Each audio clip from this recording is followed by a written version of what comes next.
பிரியமானவர்களே, ஆண்டவராகிய இயேசு கிறிஸ்துவின் நாமத்தினாலே உங்கள் யாவரையும் அன்போடு கூட நான் வாழ்த்துகிறேன். ஆண்டவர் கிருபையாய் நமக்கு கொடுத்த இந்த புதிய நாளுக்காக முதலாவது நாம் ஆண்டவருக்கு நன்றி சொல்லுவோம்.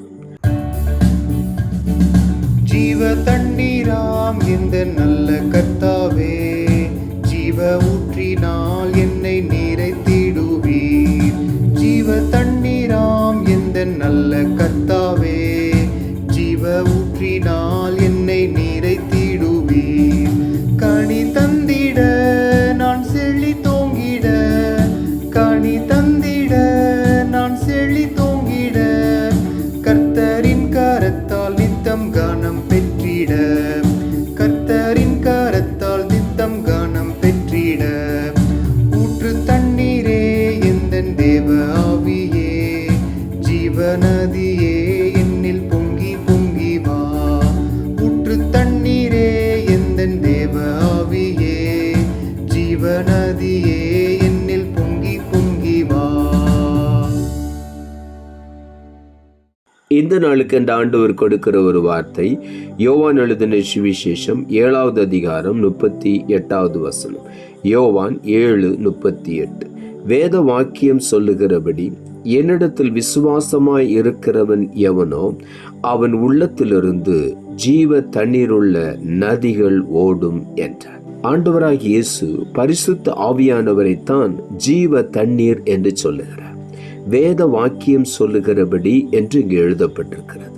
ஆண்டவராகிய இயேசு கிறிஸ்துவிடத்தில் விசுவாசமாய் இருக்கிறவன் எவனோ அவனுடைய உள்ளத்திலிருந்து ஜீவ தண்ணீருள்ள நதிகள் ஓடும் என்றார். ஆண்டவராகிய இயேசுவை விசுவாசிக்கிற பிள்ளைகள் அடைய போகிற ஆவியை குறித்து அப்படி சொன்னார் என்று வேதம் சொல்லுகிறது. ஆகவே ஜீவ தண்ணீருள்ள நதிகள் என்றால் பரிசுத்த ஆவியானுடைய அபிஷேக நதி ஒவ்வொருவருடைய உள்ளத்திலிருந்தும் புறப்பட்டு ஓடும் என்று சொல்லி வேதம் சொல்லுகிறது. ஆகவே இந்த காலை வேளையில அந்த ஜீவ நதியை நாம் பெற்றுக்கொள்ள வேண்டும் ஆண்டவருடைய சமூகத்தில். ஆகவே இந்த காலை வேளையில அந்த ஜீவ தண்ணீரை குறித்து ஆண்டவராகிய இயேசு சமாரியா ஸ்திரியை சந்தித்த பொழுது, அந்த கிணற்றின் அருகிலே உட்கார்ந்திருக்கும் பொழுது, அந்த சமாரியா ஸ்திரீ தண்ணீர் மொள்ள வந்தாள். அந்த ஸ்திரீயிடத்தில் ஆண்டவர் தாகத்துக்கு தாய் என்று கேட்டாள். நமக்கு இந்த சம்பவம் நன்றாக தெரியும். அப்பொழுதுதான் ஆண்டவர் சொன்னார், தாகத்துக்கு தாய் என்று உன்னிடத்தில் கேட்கிறவர் இன்னார் என்று நீ அறிந்திருந்தாயானால் நீயே அவரிடத்தில் கேட்டிருப்பாய், அவர் உனக்கு ஜீவ தண்ணீரை கொடுப்பார் என்று ஆண்டவராகிய இயேசு அந்த சமாரியா ஸ்திரீயிடத்தில் சொன்னார். அதன் பிறகு சமாரியா ஸ்திரீயின் காரியங்களை அவர் வெளிப்படுத்தின பொழுது அவர் ஊருக்கு ஓடி சென்று, என்னுடைய எல்லா காரியத்தையும் ஒருவர் சொன்னார், அவரை வந்து பாருங்கள், அவர் மேசியாவோ என்று சொல்லி அவள் இயேசுவை குறித்து மற்றவர்களுக்கு சொல்ல ஆரம்பித்தாள். அநேகர் வந்து ஆண்டவராகிய இயேசு கிறிஸ்துவை ஏற்றுக்கொண்டார்கள்.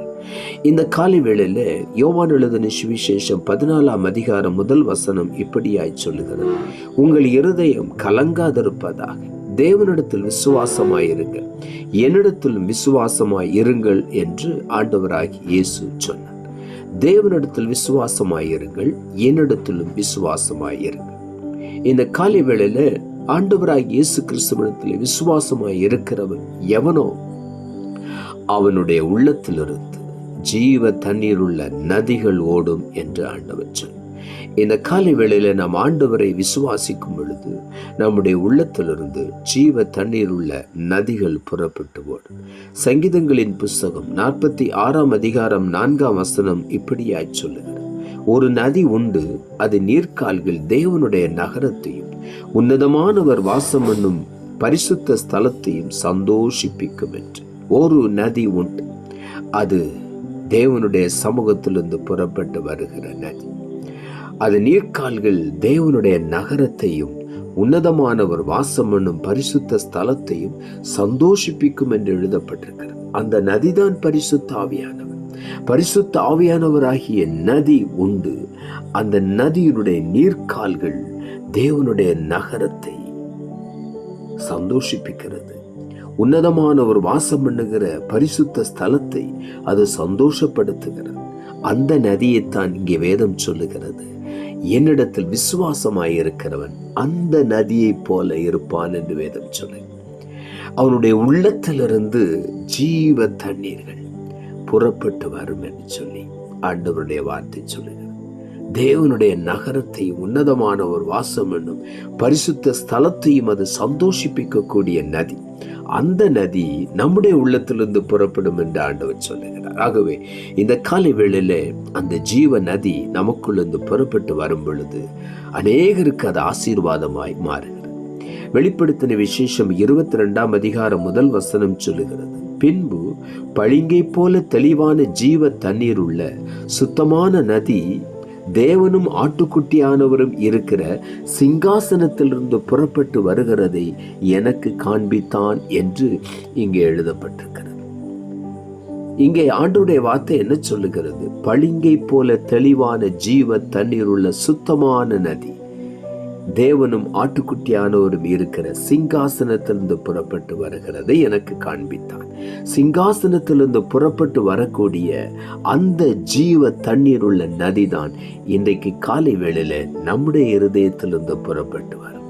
ஆண்டவர் சொல்லுகிறார், நீங்களே அந்த ஆலயம், நீங்கள் தேவனாலே பெற்றும் பரிசுத்த ஆவியானவர் தங்கியும் இருக்கிற ஆலயமாயிருக்கிறீர்கள் என்று ஆண்டவருடைய வார்த்தை சொல்லுகிறார். ஆகவே அந்த ஆலயத்திலிருந்து எப்படி அந்த ஜீவ தண்ணீர் உள்ள நதிகள் புறப்பட்டு வருகிறதோ, உன்னதமான ஒரு வாசம் பண்ணுகிற பரிசுத்த ஸ்தலத்தை அது சந்தோஷிப்பிக்கிறதோ, அதே போல நம்முடைய உள்ளத்திலிருந்து புறப்பட்டு வருகிற ஜீவ தண்ணீர் உள்ள நதிகள் ஆண்டவருடைய பிரசன்னத்தில் அவரை சந்தோஷிப்பிக்கும் என்று வேதம் சொல்லுகிறது. ஏசாயா தீர்க்கதரிசன புஸ்தகம் 44 அதிகாரம் 3 வசனம் சொல்லுகிறது, தாகமுள்ளவன் மேல் தண்ணீரையும் வறண்ட நிலத்தின் மேல் ஆறுகளையும் ஊற்றுவேன், உன் சந்ததியின் மேல் என் ஆவியையும் உன் சந்தானத்தின் மேல் என் ஆசீர்வாதத்தையும் ஊற்றுவேன் என்று ஆண்டவர் சொல்லுகிறார். இந்த காலை வேளையில அந்த ஜீவ தண்ணீர் என்ன? அது தேவனுடைய ஆவியானவர். தாகமுள்ளவன் மேல் அந்த ஜீவ தண்ணீரை ஆண்டவர் கொடுக்கிறார். வறண்ட நிலத்திலே ஆறுகளை ஊற்றுவேன் என்று சொல்லுகிறார்.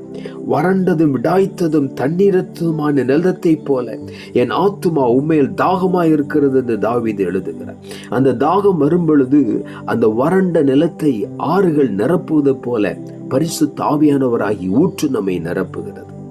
உன் சந்ததியின் மேல் என் ஆவியை ஊற்றுவேன் என்று சொல்லுகிறார். உன் சந்தானத்தின் மேல் என் ஆசீர்வாதத்தை ஊற்றுவேன், தாகமுள்ளவன் மேல் என்று ஆண்டவர் சொல்லுகிறார். நான் உண்மையான தாகத்தோடு ஆண்டவருடைய சமூகத்தை நோக்கி பார்க்கும் பொழுது அந்த ஜீவ தண்ணீரை பெற்றுக் கொள்ளுகிறோம். மாத்திரமல்ல, நம்முடைய உள்ளத்திலிருந்து ஜீவ தண்ணீர் உள்ள நதிகள் புறப்பட்டு ஓடும். இந்த காலை வேளையில 2 காரியங்களை ஆண்டவர் செய்கிறார். ஒன்று, நம்மை அவருடைய நதியினால் நிரப்புகிறார். 2வது, நம்முடைய உள்ளத்திலிருந்து ஜீவ தண்ணீர் உள்ள நதிகள் புறப்பட்டு போய் அநேகரை ஆசீர்வதிக்கிறது. அநேகருக்கு ஆசீர்வாதமாய் நம்முடைய வாழ்க்கை மாறுகிறது. பரிசுத்த ஆவியானவர் நமக்குள்ள வரும் பொழுது நாம் உலகம் முழுவதிலும் சாட்சியாக நிற்போம். நம் மூலமாக அநேகர் ஆசீர்வதிக்கப்படுவார்கள். அந்த வாழ்க்கையை தான் ஆண்டவர் நமக்கு தந்திருக்கிறார். ஆகவே உள்ளத்தின் ஆழத்திலிருந்து ஆண்டவருக்கு நன்றி சொல்லுவோம். இன்றைக்கு பரிசுத்த ஆவியானவராகிய நதி நமக்குள்ள வரும் பொழுது எல்லா ஆசீர்வாதங்களையும் நாம் பெற்றுக்கொள்வது மாத்திரமல்ல, மற்றவர்களுக்கும் ஆசீர்வாதம் உள்ள பிள்ளைகளாய் நாம் காணப்படுவோம். அப்படி நம்மை ஆண்டவர் ஆசீர்வதிக்கிறார். ஆகவே உள்ளத்தின் ஆழத்திலிருந்து ஆண்டவருக்கு நாம் நன்றி சொல்லுவோம். நாம் ஜெபிப்போம். அன்புள்ள ஆண்டவரை, கிருபையானீர் கொடுத்த இந்த புதிய நாளுக்காய் மறுபடியும் ஆய்மக்கு நன்றி சொல்லுகிறோம். ஆண்டவர் கொடுத்த ஜீவனுள்ள வார்த்தைக்காக நன்றி. வேத வாக்கியம் சொல்லுகிறபடி என்னிடத்தில் விசுவாசமாய் இருக்கிறவன் எவனோ அவன் உள்ளத்திலிருந்து ஜீவ தண்ணீர் உள்ள நதிகள் ஓடும் என்றார் என்ற வார்த்தையை கொடுத்தேன். வசனத்தை கேட்டுக்கொண்டிருக்கிற ஒவ்வொருடைய வாழ்க்கையில் இன்றைக்கு அப்படியே மாறுவதாக, அவருடைய உள்ளத்திலிருந்து ஜீவ தண்ணீர் உள்ள நதிகள் புறப்பட்டு வருவதாக, பரிசுத்த ஆவியாகிய நதி அவர்களை நிரப்பி அவர்கள் உள்ளத்திலிருந்து புறப்பட்டு வந்து அநேகருக்கு ஆசீர்வாதமாய் மாறுவதாக, அவர்களுடைய வாழ்க்கையும் இன்னும் அநேக ஆசீர்வாதங்களை நன்மையை பெற்றுக்கொள்ள நீர் உதவி செய்யும். அப்படி செய்ய போகிறபடினாலும் மக்கள் நன்றி தாழ்த்துகிறோம். இரட்சகர் இயேசுவின் நாமத்தில் ஜெபிக்கிறோம் நல்ல பிதாவே, ஆமென்.